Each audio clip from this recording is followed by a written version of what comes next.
Olá, boa tarde e boa noite para você. Hoje, aqui no Tarde Leve, se inscreva, compartilhe, dá o seu like, dá o seu joinha, aperta o sininho, vai em todos e aperta o sininho, dá o seu like, se inscreva. Seja bem-vindo, meu nome é Carlos Castro e hoje é estreia. Bom, e hoje é o dia em que, de norte a sul do Brasil, comemora-se o Dia das Crianças. E os pequenos aproveitam para brincar e se divertir, e os pais que podem aproveitam que a data também é feriado, claro, para descansar e passar mais tempo com seus filhos. Segundo a Pesquisa Nacional por Amostra de Domicílios, a PNAD do IBGE, são mais de 45 milhões de brasileiros com idade entre 1 e 14 anos. E para cuidar deles não tem receita, desde os primeiros dias de vida, as primeiras refeições, os primeiros passos, o início da vida escolar, a primeira saída sem os pais, pois as crianças precisam de cuidados. Então, no programa de hoje, vamos discutir aqui como garantir a segurança para o pleno desenvolvimento dos pequenos. Para essa conversa, a gente recebe aqui no estúdio a Camila Miranda, que é psicóloga e criadora do grupo Roda de Mães. Bem-vinda, Camila. Oi, prazer aqui. Prazer é nosso em recebê-la. Também conosco, ao meu lado, está a Mônica Rodrigues, que é médica pediatra. Bem-vinda, Mônica. Obrigada. E ainda conosco aqui no estúdio está a Gabriela Guida, que é coordenadora nacional da ONG Criança Segura. Bem-vinda, Gabriela. Obrigada. Prazer em recebê-la aqui. E você ajuda também a criar essa rede aí, que todas fiquem um pouco mais tranquilas, trocando informações. Né? Exatamente. É muito importante a gente aprender com a experiência da outra. Né? Por que eu vou reinventar a roda se a Mônica já passou por uma dificuldade, pode me dar informação e me ajudar também? Então, a ideia é isso, uma troca cooperativa e construtiva de experiências positivas e negativas, porque a gente aprende com as duas, né? Sem dúvida. Agora, Mônica, você como mãe, como médica pediatra também, já viu pelos dois lados, né? Tanto a questão como profissional, vê muitos apelos de mães, né? De como cuidar bem do filho, como estar preparada. E você acha que as mães normalmente sabem, nesses primeiros momentos da criança pequena, de como estar preparadas para cuidar? A gente sabe que não tem receita, né? A médica pode ajudar nesse sentido. Isso, não tem receita. E, na realidade, assim, eu costumo dizer assim que a melhor pessoa para cuidar daquele bebê é a sua mãe e seu pai. Então, assim, eles vão saber a melhor forma de fazer as coisas com eles. Claro que tendo uma orientação especializada, né? Mas a melhor pessoas para cuidar são realmente eles.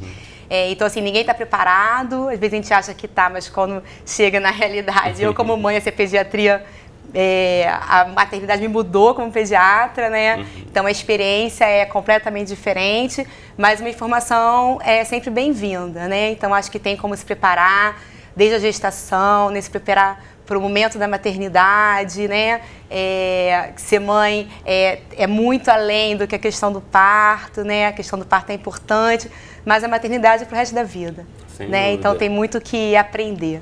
Né? Com certeza. E essa questão de pode se preparar ou pode saber, na verdade, como tentar prever algumas situações.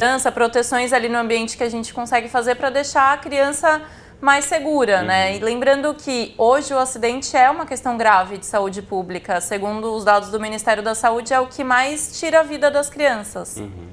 E você recebe isso muito no consultório, Mônica, por exemplo, mães que chegam com uma criança que por um momento tiveram um descuido, ali aconteceu um acidente. Isso, porque é questão de segundos, né? 1, 2 segundos que você deixa supervisionar seu filho, ele pode sofrer um acidente grave, né? Alguns acidentes realmente não vão trazer nenhuma consequência para a criança, são questões leves, a gente explica que foi mais um susto, né? Mas alguns não são, né? Alguns são graves. A taxa de mortalidade de 1 a 14 anos, assim, a principal causa são os acidentes realmente, são as causas externas. Então a gente tem que cuidar, porque compromete a criança, né? O mais grave seria a morte, né? Mas também tem sequelas que comprometem seu desenvolvimento para o resto da sua vida, né? Então, para cada criança que seja uma vítima fatal de um acidente, a gente estima que tem umas 4 que tenham sequelas para o resto da vida. Então, isso é realmente isso é um problema realmente importante. Agora, Camila, né? pro lado das mães ou dos pais também, né, dos cuidadores das crianças, a gente sabe do desafio de estar o tempo todo de olho em cima da criança. A gente fala assim, não, a gente precisa supervisionar, como se fosse fácil supervisionar. Né? Principalmente porque geralmente não tem só uma criança em casa e geralmente o adulto tem suas responsabilidades e tem coisas a fazer também na casa. Então essa questão de precisamos supervisionar a criança é um desafio enorme. E hoje em dia a gente tem uma vida ainda super corrida, então mesmo a criança com a cadeirinha no carro, tá o pai no smartphone, tem o cara te fechando, a criança solta da cadeirinha, tudo como a Mônica falou acontece numa fração de segundos. E aí a questão da supervisão, que eu acho que é muito importante a gente falar, porque tem uma questão emocional muito forte por trás da supervisão. Não basta estar presente no mesmo cômodo que a criança. Não adianta ficar no smartphone, na rede social, ou assistindo a gente na televisão, quando tem um pequenininho escalando uma estante, ou se aproximando de uma janela, ou botando o dedinho na tomada. Então, supervisionar uma criança é muito importante para a gente supervisionar com qualidade, ter uma presença emocional. A gente está ali de fato, de corpo presente, de alma presente, de coração presente. Porque senão se a gente está, sei lá, uma mãe tem uma tendência um pouco mais depressiva, está pensando em alguma coisa que aconteceu, né? Um desafio, ou uma fatalidade, ou algum problema que aconteceu, e aí tá ali, mas não tá de coração ali, tá pensando no que aconteceu. Tá de corpo presente, mas tá distante, tá com o pensamento em outro local. Ou aquela mãe ansiosa que tá pensando, ai meu Deus, eu tenho que fazer isso, eu tenho que fazer aquilo, ainda tenho que fazer aquilo, ainda tenho que fazer aquilo outro, ainda tem o Dia das Crianças, ainda não cumpri presente, e agora? E também tá com o corpo presente, a supervisão parece que tá, né, sendo feita, mas a qualidade dessa presença é muito importante. Eu acho que a qualidade da presença vale para o brincar com a criança, vale para o supervisionar, vale para qualquer contato, até para enriquecer essa relação. Mas não basta estar ali de olho, tem que estar ali de coração também. Gabriela, nesse sentido da questão de dividir um pouco as tarefas, né, não ser somente um cuidador para a criança, seria o ideal para tentar balancear um pouco essa questão que a Camila apresenta? Isso ajuda muito, inclusive ajuda a gente a estar bem equilibrada para ter essa presença, né? Para estar ali se sentindo bem com a criança. Isso ajuda e hoje em dia a gente vê, tem sido muito estimulado. Os pais estão muito mais ativos, né, nos cuidados com as crianças.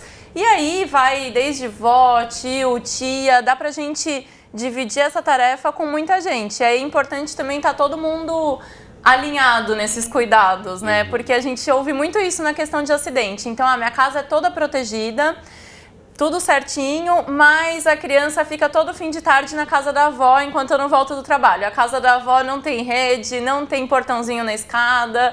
Então, isso também é importante. Todo mundo que cuida tem que estar sabendo desses perigos, né? E da prevenção. Ou então tenta levar a avó para casa da criança, né? Porque acaba que a casa está mais estruturada para isso, né? Às vezes fica mais simples nessa questão de prevenção. Pode ser, e uma sugestão também. Uma outra sugestão que eu dou, assim, que funciona muito na roda de mães, é as mães formarem um grupo de ajuda.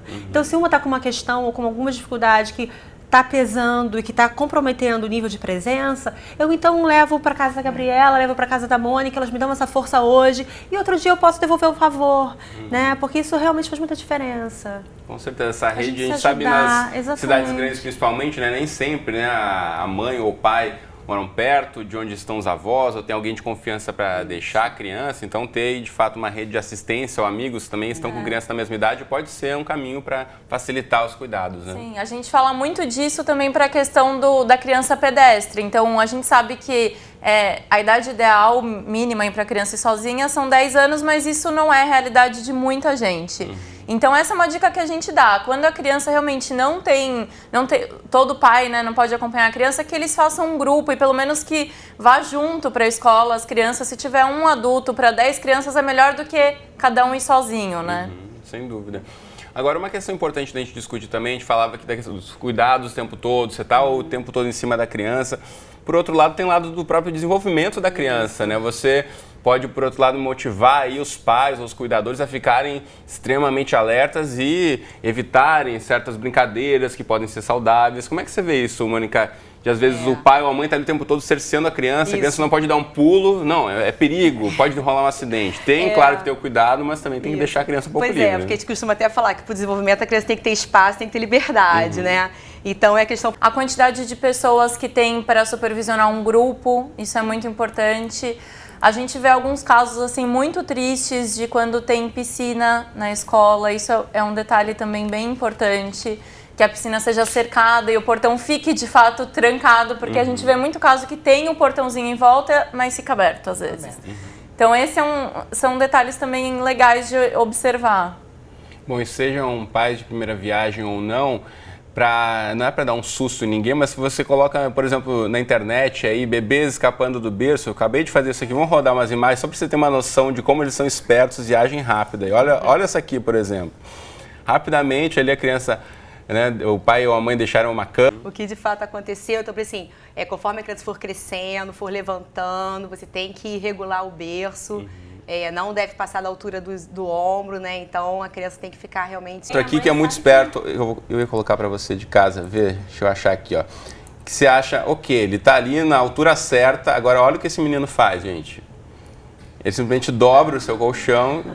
Isso faz parte da delícia e do desafio da maternidade. É isso o tempo inteiro. Mas se tem mais de um filho, vocês acham que pode mudar algum tipo de cuidado? A mãe ficar mais preocupada, menos preocupada, ou pode ficar mais relapsa? Tem alguma influência? Geralmente, no segundo filho, a mãe é mais relaxada em relação aos cuidados.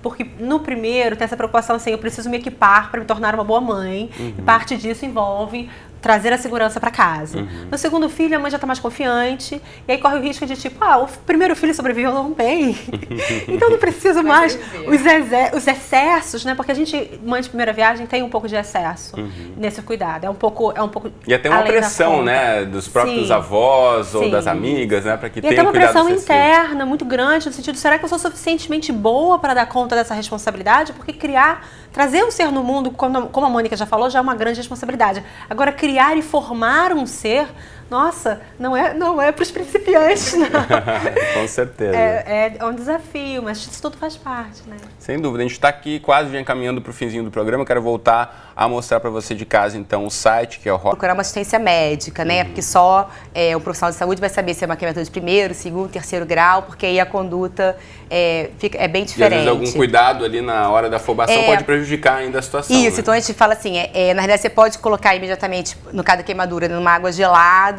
que você dá uma estabilizada na questão térmica, acalma a criança, e aí cobre com um pano limpo e leva para emergência, né? O serviço de saúde, liga para o seu pediatra, né? Não colocar nada em cima, porque né, cada um tem uma receita.